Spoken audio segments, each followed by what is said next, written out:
गौरी पुत्र गणेश भगवान की जय। श्री लक्ष्मी नारायण भगवान की जय। श्री शंकर पार्वती भगवान की जय। बोलिए श्री शिवाय नमस्तुभ्यम। प्रिय भक्तजनों, आप सभी को फाल्गुन पूर्णिमा की हार्दिक शुभकामनाएं। भक्तजनों, आज इस वीडियो में आप सभी फाल्गुन पूर्णिमा की व्रत कथा सुनेंगे। तो आप सभी भक्तजन बड़ी ही श्रद्धा, ध्यान पूर्वक और प्रसन्नचित्त मन से इस कथा को पूरा अवश्य सुनिएगा। तो सभी प्रेम से बोलिए श्री लक्ष्मी नारायण भगवान की जय। द्वापर युग में यशोदा माँ ने भगवान श्री कृष्ण से कहा, हे कृष्ण, तुम सारे संसार के उत्पन्न करता, पालनहारी और संहार करता हो। आज मुझे कोई ऐसा व्रत बताओ जिसको करने से मृत्यु लोक में भी स्त्रियों को विधवा होने का भय न रहे तथा यह व्रत सभी मनुष्यों की मनोकामना पूर्ण करने वाला हो। तब भगवान श्री कृष्ण कहने लगे, हे माता, तुमने अति सुंदर प्रश्न किया है। मैं तुम्हें ऐसे एक व्रत के बारे में विस्तार से बताता हूँ। सौभाग्य की प्राप्ति के लिए स्त्रियों को 32 पूर्णिमा व्रत करना चाहिए। इस व्रत को करने से स्त्रियों को सौभाग्य की प्राप्ति होती है। यह व्रत अत्यंत सौभाग्य देने वाला और भगवान शिव के प्रति भक्ति को बढ़ाने वाला है। तब यशोदा जी कहने लगी, हे कृष्ण, प्रथम इस व्रत को मृत्यु लोक में किसने किया था और इसके विषय में विस्तार से मुझे बताओ। तब भगवान श्री कृष्ण कहने लगे, इस भूमंडल पर अनेक प्रकार के रत्नों से परिपूर्ण कांतिका नाम की एक नगरी थी। वहाँ चंद्रहास्य नामक राजा राज्य करता था और उसी नगर में धनेश्वर नाम का एक ब्राह्मण रहता था और उसकी पत्नी सुशीला अति रूपवती थी। दोनों ही उस नगरी में बड़े प्रेम से रहते थे। घर में धन धान्य आदि की कोई कमी नहीं थी, परंतु उनको बहुत बड़ा दुख था कि उनकी कोई संतान नहीं है। एक समय एक बड़ा योगी उस नगरी में आया। वह योगी उस ब्राह्मण के घर को छोड़कर अन्य सभी घरों से भिक्षा लेकर भोजन किया करता था। वह रूपवती से कभी भिक्षा नहीं लेता था। एक दिन वह योगी रूपवती से भिक्षा न लेकर किसी अन्य घर से भिक्षा लेकर गंगा किनारे जाकर भिक्षण को प्रेम पूर्वक ग्रहण करने लगा कि तब धनेश्वर ने योगी का यह सब कार्य देख लिया और अपनी भिक्षा के अनादर से दुखी होकर धनेश्वर योगी से बोला, हे महात्मन, आप सब घरों से भिक्षा लेते हैं, परंतु आप मेरे घर की भिक्षा कभी नहीं लेते। इसका क्या कारण है? तब योगी ने कहा, निसंतान घर की भीख पतितों के अन्न के तुल्य होती है और जो पतितों का अन्न खाता है वह भी पतित हो जाता है। क्योंकि तुम निसंतान हो, इसीलिए पतित हो जाने के भय से मैं तुम्हारे घर की भिक्षा नहीं लेता। तब धनेश्वर योगी की यह बात सुनकर बहुत दुखी हुआ और हाथ जोड़कर योगी के पैरों में गिर गया और कहने लगा, हे महाराज, यदि ऐसा है तो आप पुत्र प्राप्ति का कोई उपाय बताइए। आप सर्वज्ञानी हैं, मुझ पर कृपा कीजिए। हे भगवान, मेरे घर में धन की कोई कमी नहीं है, परंतु मैं पुत्र न होने के कारण अत्यंत दुखी हूँ। आप मेरे इस दुख का हरण करें। आप सामर्थ्यवान हैं। तब यह सुनकर योगी कहने लगे, हे ब्राह्मण, तुम चंडी की आराधना करो। और फिर घर आकर उसने अपनी पत्नी से सब वेदांत कहा और स्वयं तप करने के लिए वन में चला गया और वन में जाकर उसने चंडी की उपासना की तथा उपवास किए। तब माता चंडी ने 16वें दिन उसको स्वप्न में दर्शन दिया और कहा, हे धनेश्वर, जा, तेरे घर पुत्र होगा। परंतु वह 16 वर्ष की आयु में ही मृत्यु को प्राप्त हो जाएगा। यदि तुम दोनों पति पत्नी 32 पूर्णमासियों का व्रत विधि पूर्वक करोगे तो वह दीर्घायु हो जाएगा। जितनी तुम्हारी सामर्थ्य हो आटे के दिए बनाकर शिवजी भगवान का पूजन करना, परंतु पूर्णमासी के व्रत 32 होने चाहिए।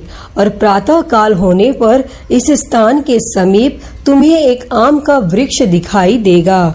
उस पर चढ़कर तुम एक फल तोड़कर शीघ्र ही अपने घर चले जाना और अपनी पत्नी से सब वेदांत कहना। ऋतु स्नान के पश्चात वह स्वच्छ होकर श्री शंकर भगवान का ध्यान करके उस फल को खा लेगी। तब शंकर भगवान की कृपा से उसको गर्भ हो जाएगा। और फिर जब वह ब्राह्मण प्रातः काल उठा तो उसने एक स्थान के पास ही आम का वृक्ष देखा, जिस पर एक अत्यंत सुंदर आम का फल लगा हुआ था। उस ब्राह्मण ने उस आम के वृक्ष पर चढ़कर फल को तोड़ने का प्रयत्न किया, परंतु वृक्ष पर कई बार प्रयत्न करने पर भी वह चढ़ नहीं पाया। तब उस ब्राह्मण को बहुत चिंता हुई और फिर वह विघ्न विनाशक श्री गणेश भगवान की वंदना करने लगा कि हे दयानिधे, अपने भक्तों के विघ्नों का नाश करके उनके मंगल कार्य को करने वाले, दुष्टों का नाश करने वाले, रिद्धि सिद्धि प्रदान करने वाले, आप मुझ पर कृपा करके इतना बल दें कि मैं अपने मनोरथ को पूरा कर सकूं। और फिर इस प्रकार गणेश जी की प्रार्थना करने पर उनकी कृपा से धनेश्वर वृक्ष पर चढ़ गया और उसने सुंदर आम के फल को तोड़ लिया। और धनेश्वर ने सोचा जो वरदान से फल मिला था वो यही है और कोई फल तो दिखाई नहीं दे रहा। तब उस धनेश्वर ब्राह्मण ने जल्दी से घर जाकर अपनी पत्नी को वह फल दे दिया और उसकी पत्नी ने अपने पति के कहे अनुसार उस फल को खा लिया और वह गर्भवती हो गई। और देवी जी की असीम कृपा से उसे एक अत्यंत सुंदर पुत्र उत्पन्न हुआ, जिसका नाम उन्होंने देवी दास रखा।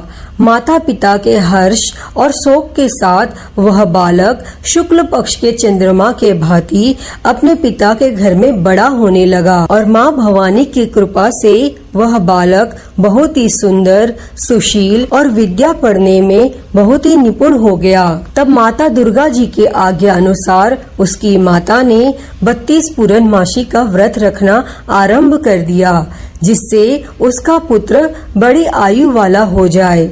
और 16वां वर्ष लगते ही देवीदास के माता पिता को बड़ी चिंता हो गई कि कहीं उनके पुत्र की इस वर्ष में मृत्यु न हो जाए। इसीलिए उन्होंने अपने मन में विचार किया कि यदि यह दुर्घटना उनके सामने हो गई तो वो कैसे सहन करेंगे। इसीलिए उन्होंने देवीदास के मामा को बुलाया और कहा, हमारी एक बहुत बड़ी इच्छा है कि देवीदास 1 वर्ष तक काशी में जाकर विद्या का अध्ययन करे और उसको अकेला भी नहीं छोड़ना चाहिए।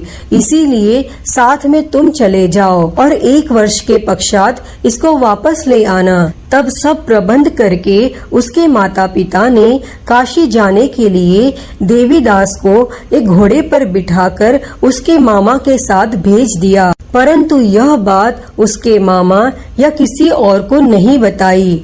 तब धनेश्वर तथा उसकी पत्नी ने अपने पुत्र की मंगल कामना और दीर्घ आयु के लिए माँ भगवती दुर्गा की आराधना और पूर्णमासियों का व्रत करना आरंभ कर दिया। और इस प्रकार बराबर 32 पूर्णमासी के व्रत को उन्होंने पूरा किया।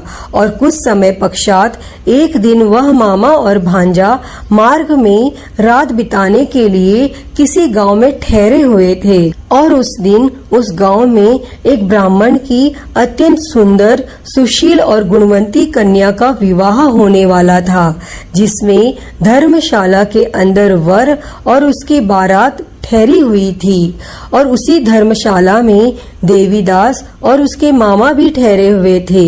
संयोगवश कन्या को तेल आदि चढ़ाकर मंडप आदि का कार्य किया गया तो लग्न के समय वर को धनुर्वात हो गया। इसीलिए वर के पिता ने अपने कुटुंबियों से विमर्श करके यह निश्चय किया कि यह देवीदास मेरे पुत्र जैसा ही सुंदर है और मैं इसके साथ ही लग्न करवा दूं और बाद में विवाह के अन्य कार्य मेरे लड़के के साथ हो जाएंगे।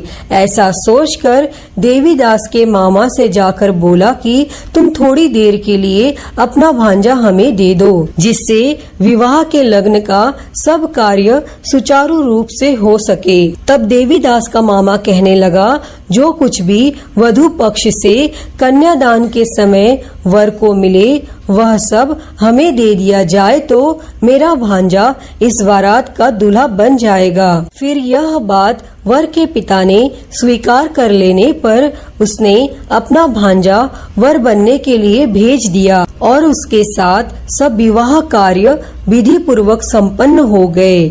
और पत्नी के साथ वह भोजन करने लगा तो अपने मन में सोचने लगा कि न जाने यह किसकी स्त्री होगी, और वह एकांत में यही सोच सोचकर श्वास छोड़ने लगा और उसकी आंखों में आंसू भी आ गए। तब लड़की ने पूछा, क्या बात है, आप इतने उदासीन व दुखी क्यों हो रहे हैं? तब उसने सब बातें जो कि वर के पिता और उसके मामा में हुई थी लड़की को बता दी। तब कन्या कहने लगी, यह ब्रह्म विवाह के विपरीत कैसे हो सकता है? देव ब्राह्मण और अग्नि के सामने मैंने आपको ही अपना पति माना है, इसीलिए आप ही मेरे पति हैं और मैं आपकी ही पत्नी रहूंगी, अन्य किसी की कदापि नहीं। तब देवीदास ने कहा, ऐसा मत करिए, क्योंकि मेरी आयु बहुत कम है और मेरे पश्चात आपकी क्या गति होगी, इन बातों को अच्छी तरह विचार कर लो। परंतु वह दृढ़ विचारों वाली लड़की थी। वह बोली, जो आपकी गति होगी वही मेरी गति होगी। हे स्वामी, आप उठिए और भोजन कीजिए, आप निश्चय ही भूखे होंगे। तब देवीदास और उसकी पत्नी ने भोजन किया तथा शेष रात्रि वह सोते रहे। और प्रातः काल देवीदास ने अपनी पत्नी को 3 नगों से जड़ी हुई एक अंगूठी दी और एक रुमाल दिया और बोला, हे प्रिय, इसे लो और संकेत समझकर स्थिरचित हो जाओ। मेरा मरण और जीवन जानने के लिए एक पुष्प वाटिका बना लो और उसमें सुगंधित वाली एक नवमल्लिका लगाओ और उसको प्रतिदिन जल से सिंचा करो और आनंद के साथ खेलो कूदो और उत्सव मनाओ। जिस समय और जिस दिन मेरा प्रणात होगा यह फूल सूख जाएंगे और जब यह फिर से हरे हो जाए तो समझ लेना मैं जीवित हूँ। यह बात निश्चय करके समझ लेना, इसमें कोई भी संशय नहीं है। इतना कहकर देवीदास वहाँ से चला गया और प्रातः काल होते ही वहाँ पर बाजे बजने लगे और जिस समय विवाह कार्य समाप्त करने के लिए वर तथा सब बाराती मंडप में आए तो कन्या ने वर को भली प्रकार से देखकर अपने पिता से कहा, यह मेरा पति नहीं है, मेरा पति वही है जिसके साथ रात्रि में मेरा पानी ग्रहण हुआ था, इसके साथ मेरा विवाह नहीं हुआ। यदि यह वही पुरुष है तो बताए कि मैंने इसको क्या दिया और कन्यादान के समय जो आभूषण आदि दिए गए थे वह दिखाए तथा रात में क्या गुप्त बातें मैंने इनसे कही वह सब सुनाए। तब पिता ने उसके कहे अनुसार वर को बुलाया। कन्या की यह सब बातें सुनकर वह कहने लगे, मैं कुछ भी नहीं जानता, और इसके पश्चात लज्जित होकर वह अपना छोटा सा मुंह लेकर चला गया और सारी बारात भी अपमानित होकर वहाँ से लौट गई।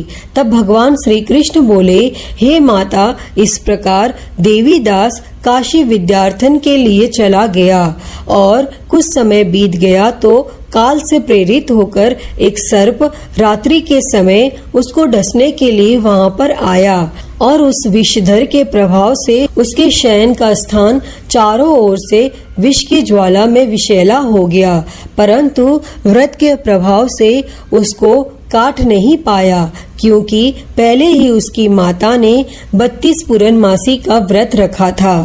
फिर इसके बाद मध्याह्न के समय स्वयं काल वहां आया और उसके शरीर से प्राणों को निकालने का प्रयत्न करने लगा, जिससे वह मूर्छित होकर पृथ्वी पर गिर गया। और उसी समय माता पार्वती के साथ भगवान शंकर वहां आ गए और उसको मूर्छित दशा में देखकर माता पार्वती जी ने शंकर भगवान से प्रार्थना की कि हे महाराज, इस बालक की माता ने पहले ही 32 पूर्णिमा का व्रत पूरा किया था, जिसके प्रभाव से आप इसको प्राणदान दे।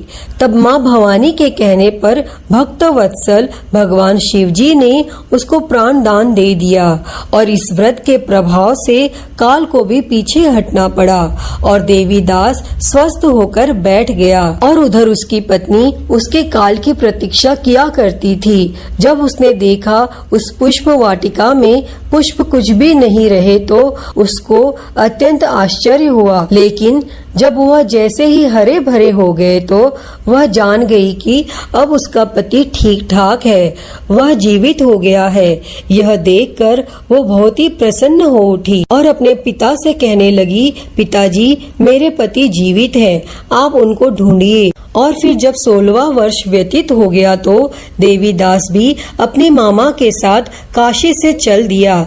इधर उसके ससुर उसको ढूंढने के लिए अपने घर से जाने ही वाले थे कि वह दोनों मामा भांजा वहां पर आ गए और उनको आया हुआ देखकर उनके ससुर को बहुत ही प्रसन्नता हुई और वह उन्हें अपने घर ले गए।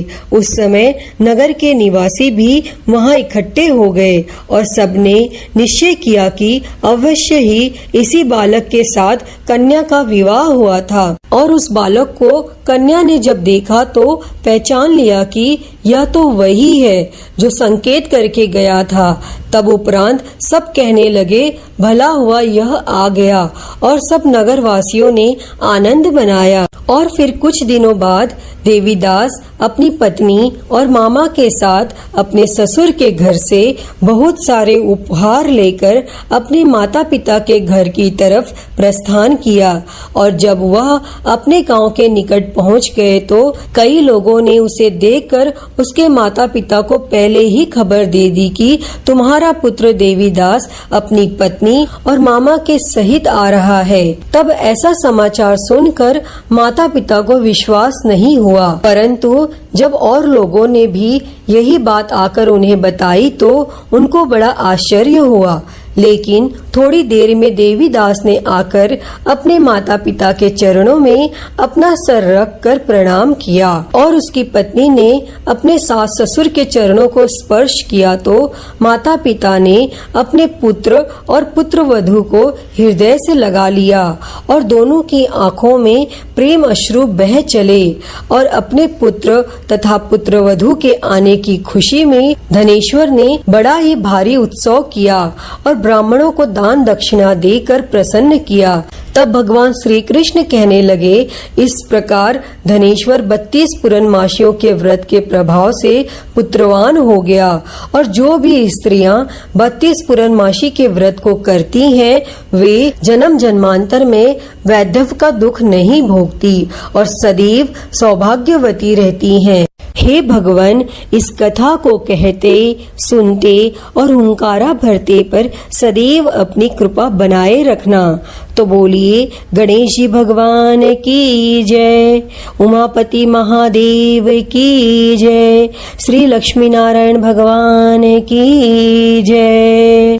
प्रिय भक्तजनों, तो मैं उम्मीद करती हूँ कि आपको आज की यह कथा पसंद आई होगी और अगर वीडियो अच्छी लगी हो तो इसे लाइक करें, ज्यादा से ज्यादा शेयर करें और हरिहर भक्ति चैनल को सब्सक्राइब कर नोटिफिकेशन बेल को जरूर ऑन कर लें। हर हर महादेव। धन्यवाद।